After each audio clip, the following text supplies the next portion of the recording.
Welcome SAO survivors, it's me Gamerturk, your best source of Sword Art Online information, and we're getting a special community event-like campaign with the upcoming Season 4 of Sword Art Online Fractured Daydream, and officially have Season 5 confirmed, where it seems like we'll be finally unlocking Neige as a free playable character. Let's start from the beginning. We have received some cryptic messages from the official SAO Games accounts over the past month. Not intentionally cryptic or anything, the announcements were just extremely vague, but at the same time I'm not sure if there's more they can reveal without just spelling everything out.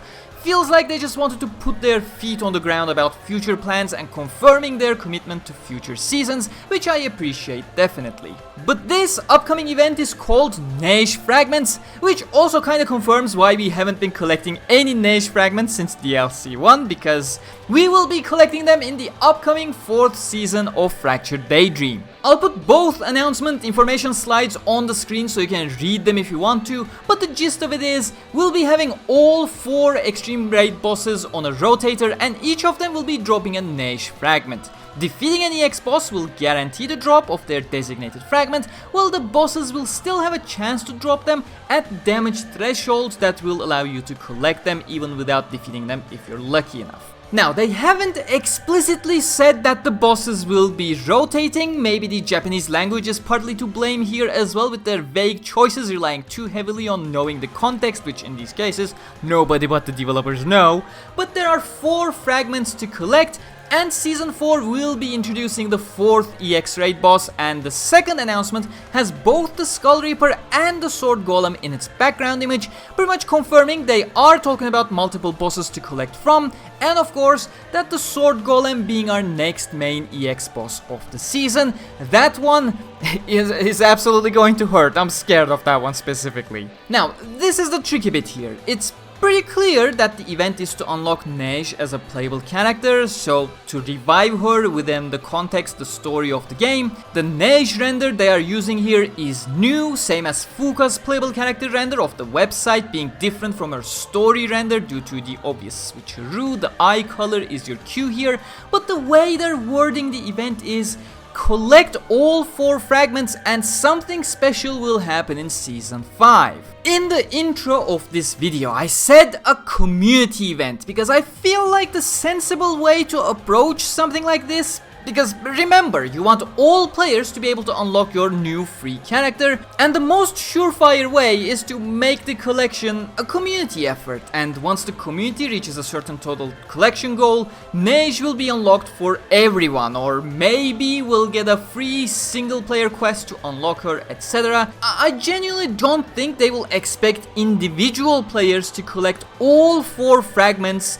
to individually unlock Neige for themselves in the next season, via EX raids no less, that I don't think will be on a constantly accessible rotation after Season 4 anyways. You know, thinking of the best case scenario, by then there'll be 5 EX bosses and the rotation will get more and more cumbersome as time goes on. So the simplest and the sensible approach here is for it to be a community event unless they will alter the unlock conditions down the line, and the vague wording we have right now is just there to encourage people into giving EX raids a try. I do believe EX raids are quite the fun pinnacle content, and I don't think they are quite happy with the participation rate at the moment. The daunting mid-game grind remains a significant hurdle, blocking casual players away, and they're just trying to address the symptom at the moment, manually providing some encouragement to commit to the grind with some carrot at the end of the stick, rather than restructuring the actual problem, the progression itself,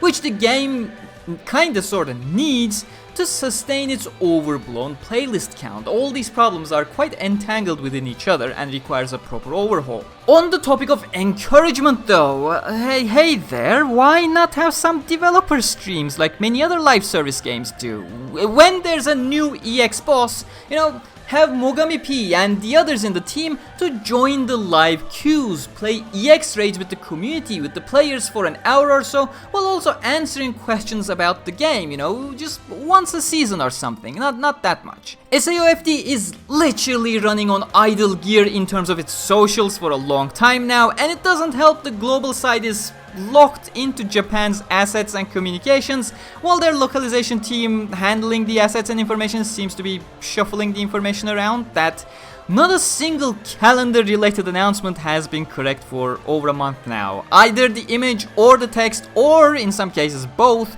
are simply false every single time, which will hopefully be looked at soon. But I digress. I'm looking forward to the event and to learning more about it, of course. As I said, I think it's more sensible to make it a one-and-done community event here rather than a lingering individual quest that will progressively get harder to complete if not done this season. But we'll learn more soon anyways, as Season 4 is just under 2 weeks away now. In fact, we should also be getting some reveals on DLC 4 with Mito and Kate Sid Alice within the next 2 weeks as well, with their release date being mid to late July. So stay tuned for now and make sure to subscribe here or follow me on Twitter. And for those of you rolling their eyes about the EX raids, they're really not that hard. You don't need to be scared. You just gotta be on your toes and have some semi-decent equipment. As long as you are over rank 30 with a certain character and you have elemental resists on your ring, you'll be able to survive just fine. So do give them a go, don't be scared. But there you have it. A lot of you wanted me to talk about it, and that's really as much as I can talk here. We really don't know much or have anything else to pull interpretations from at the moment. So we're gonna stay tuned for more, and thank you very much for watching. I'll see you all in the next one. Until then, stay cool.